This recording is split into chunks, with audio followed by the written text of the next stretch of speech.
নমস্কার সবাইকে, আমার চ্যানেলে তোমাদের সবাইকে স্বাগত জানাই। আজকে আমি তোমাদেরকে ডিমের কষা রেসিপি করে দেখাবো। তোমরা তো নিশ্চয়ই অনেক রকমভাবে ডিমের কষা রেসিপি খেয়ে থাকবে, তবে আমার মতন করে একবার বানিয়ে দেখো, খেতে অসাধারণ লাগবে। মাছ মাংস ফেলে তোমরা এই ডিম দিয়েই ভাত খেয়ে ফেলবে। দেখো বন্ধুরা, আমি এখানটাতে ডিমগুলো ভালো করে সেদ্ধ করে নিয়েছি। এবার ডিমগুলোকে দেখো ভালো করে একটু চিড়ে নিচ্ছি, যাতে তেলে দেওয়ার সময় এগুলো ফেটে না যায় আর ভেতরে ভালো করে তেল মশলাগুলো ঢুকে যায়। এরপর দেখো আমি এর মধ্যে দিয়ে দিলাম নুন, দিয়ে দিব হলুদ গুঁড়ো, আর এর মধ্যে আমি দিয়ে দিব সামান্য একটু কাশ্মীরি লঙ্কার গুঁড়ো। এবারে সব কিছু দিয়ে খুব ভালো করে এগুলোকে একটু মাখিয়ে নেব। এরকমভাবে লঙ্কার গুঁড়ো, নুন আর হলুদ গুঁড়ো দিয়ে ডিমটাকে ভালো করে মেখে ভেজে দেখবে, ডিমটা খেতে খুব ভালো লাগবে। দেখো সামান্য তেল দিয়ে আমি ডিমগুলোকে ভালো করে ভেজে নিয়েছি। ডিমগুলো তোমরা চাইলে আর একটু কড়া করে ভাজতে পারো, তবে আমার কাছে এটা ঠিক লাগলো জন্য আমি এরকম করেই ভেজে নিয়েছি। এটাকে এবারে আমি নামিয়ে নিলাম।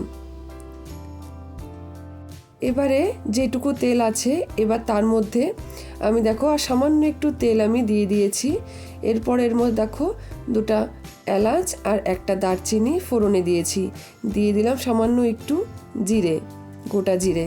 এরপরে দিয়ে দিব একটা পেঁয়াজ কুচি।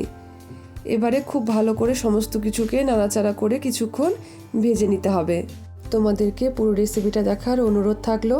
আর আমার এই রেসিপিটা ভালো লাগলে বন্ধুরা প্লিজ একটা লাইক করে দিও, আর আমার চ্যানেলে নতুন হলে চ্যানেলটাকে সাবস্ক্রাইব করো।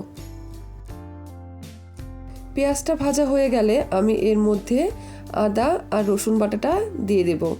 দেখো 1 চামচ আদা রসুন বাটা দিয়ে দিলাম। এবার এটাকেও খুব ভালো করে মিশিয়ে নেব, আর এই তেলের সাথে ভালো করে এটাকেও কষিয়ে নিতে হবে।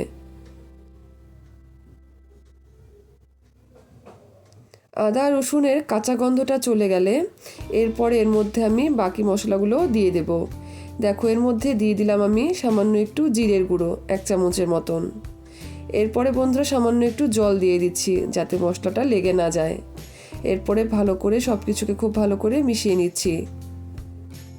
ভালো করে মেশানো হয়ে গেলে আমি এর মধ্যে দিয়ে দিলাম কাশ্মীরি লঙ্কার গুঁড়ো। ভালো করে দেখো এটাকেও মিশিয়ে নিচ্ছি। ভালো করে দেখো এটাকে একটু কষিয়ে নিতে হবে। এরপরে আমি এর মধ্যে দিয়ে দেবো হলুদ গুঁড়ো। এটাও খুব ভালো করে মিশিয়ে নেব। এটা ভালো করে যখন কষানো হয়ে যাবে, আমি এর মধ্যে একটা টমেটো আর 2টো কাঁচা লঙ্কা বেটে নিয়েছি, সেটা দেখো আমি এর মধ্যে দিয়ে দিলাম। এবারে এই কাঁচা লঙ্কা আর টমেটোর পেস্টটাকে খুব ভালো করে কিন্তু কষিয়ে নিতে হবে, যাতে এর কাঁচা গন্ধটা একদম চলে যায়। এটাকে কিন্তু বেশ কিছুক্ষণ ভালো করে এটাকে কষিয়ে নিতে হবে। এর মধ্যে দিয়ে দিব আন্দাজ মতো নুন। নুনটা দিয়ে খুব ভালো করে এটাকে মিশিয়ে নিয়ে গ্যাসের ফ্লেমটাকে কিন্তু আমি মিডিয়ামে করে ভালো করে এটাকে কষিয়ে নিচ্ছি। কিছুক্ষণ ঢাকা দিয়ে এটাকে আমি রেখে দেব, তাহলে দেখবে মশলাটা থেকে অনেকটা তেল ছেড়ে যাবে, ভালো করে কষে যাবে। দেখো মশলাটা কিন্তু আমার খুব ভালো করে কষানো হয়ে গেছে। আর একটু এটাকে দেখো আমি নাড়াচাড়া করে ভালো করে মিশিয়ে নিচ্ছি। বন্ধুরা, মশলাটা যত ভালো করে কষানো হবে, দেখবে ডিমের কারিটা খেতে কিন্তু ততটাই ভালো লাগবে, যাতে পেঁয়াজগুলো একদম নরম হয়ে যায়, মশলার সাথে মিশে যায়। এর মধ্যে দিয়ে দেবো এবারে ভাজা ডিমগুলো। এবার ভাজা ডিমটা দিয়ে মশলার সাথে ভাজা ডিমগুলোকে খুব ভালো করে মিশিয়ে নেব। দেখো খুব ভালো করে মশলার সাথে ডিমটাকে ভালো করে আমি এবারে আরেকটু কষিয়ে নেব। ভালো করে যখন এটা কষানো হবে, তারপরে কিন্তু এর মধ্যে আমি সামান্য একটু জল দিয়ে দেব। দেখো ভালো করে কষানো হয়ে গেছে। এর মধ্যে এবারে আমি জলটা দিয়ে দিচ্ছি। যে বাটির মধ্যে আমি ডিমটাকে মেখে রেখেছিলাম, সেই বাটিটা ধুয়ে আমি জলটা এর মধ্যে দিয়ে দিলাম। যেহেতু ডিমের কারি, তার জন্য খুব বেশি জল কিন্তু আমি দিলাম না।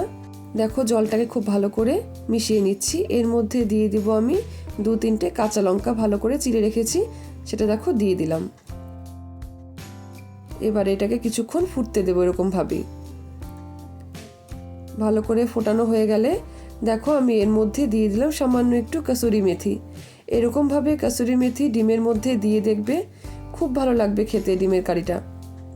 আর কাসুরি মেথি একটা আলাদা সুন্দর গন্ধ থাকে, আর সেটা কিন্তু খেতে খুব ভালো লাগে। ভালো করে দেখো মিশিয়ে নিচ্ছি।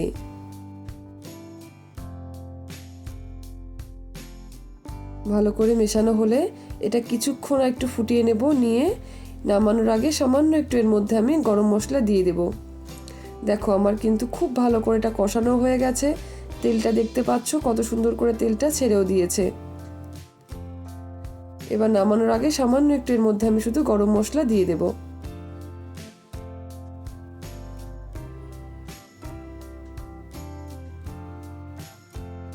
দিয়ে দিলাম এর মধ্যে দেখো 1 চামচ গরম মশলা। এবার এটাকে ভালো করে মিশিয়ে কিছুক্ষণ কিন্তু বন্ধুরা এটাকে গ্যাসটাকে বন্ধ করে কিছুক্ষণ স্ট্যান্ডিং টাইমে এটাকে রেখে দেবে। তাহলে দেখবে ডিমের কারিটা দেখতেও সুন্দর হবে, উপর থেকে দেখবে তেলটা অনেকটা ছেড়ে দেবে, খেতে কিন্তু খুব ভালো লাগবে এটা। দেখো ভালো করে মিশিয়ে নিলাম। এবার এটাকে বেশ কিছুক্ষণ আমি রেখে দেব, এই 5 মিনিটের মতন রেখে দেব। দেখো 5 মিনিট পরে তোমাদেরকে দেখাচ্ছি। দেখো ডিমের কারিটা দেখতে কতটা ভালো লাগছে বন্ধুরা। এটা খেতে কিন্তু বন্ধুরা খুব ভালো হয়, তোমরা গরম ভাতের সাথে খেয়ে দেখবে। ভিডিওটা ভালো লাগলে একটা লাইক অবশ্যই করে দিও বন্ধুরা।